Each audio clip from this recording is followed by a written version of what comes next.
কবুতর মানুষের অন্যতম প্রাচীন পোষা পাখি।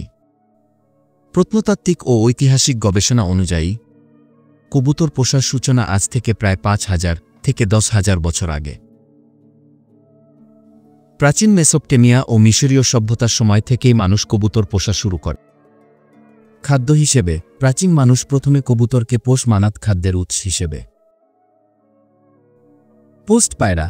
পরে মানুষ কবুতরের চমৎকার দিক নির্দেশনা জ্ঞান আবিষ্কার করে এবং তাদের বার্তা বহনের জন্য ব্যবহার শুরু করে। প্রাচীন গ্রিস, রোম, এমনকি মধ্যযুগীয় ভারতেও কবুতর ডাক ব্যবস্থা জনপ্রিয় ছিল। ধর্মীয় ও প্রতীকী গুরুত্ব। কবুতর অনেক ধর্মে শান্তি ও পবিত্রতার প্রতীক হিসেবে ব্যবহৃত হয়েছে। খ্রিস্টান ধর্মে সাদা কবুতর পবিত্র আত্মার প্রতীক। মধ্যযুগ ও আধুনিক যুগে মধ্যযুগে কবুতর শুধু বার্তাবাহক হিসেবেই নয়, রাজকীয় শখ হিসেবেও পালা হতো।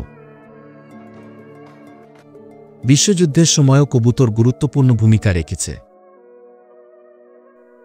প্রথম ও দ্বিতীয় বিশ্বযুদ্ধে বার্তা বহনের জন্য কবুতর ব্যবহার করা হতো, যা অনেক সৈনিকের প্রাণ বাঁচাতে সাহায্য করেছে। আজকের দিনে বর্তমানে কবুতরকে মূলত শখের বশে, প্রদর্শনীর জন্য বা প্রতিযোগিতার উদ্দেশ্যে পোষা হয়। বিশেষ করে হোমিং পিজন বা গি রেসিং পিজন এখনও বেশ জনপ্রিয়। এই ইতিহাস থেকে বোঝা যায় কবুতর হাজার হাজার বছর ধরে মানুষের ঘনিষ্ঠ বন্ধু হয়ে আছে, কখনো খাদ্য, কখনো বার্তাবাহক, কখনো আবার ভালোবাসার প্রতীক হিসেবে।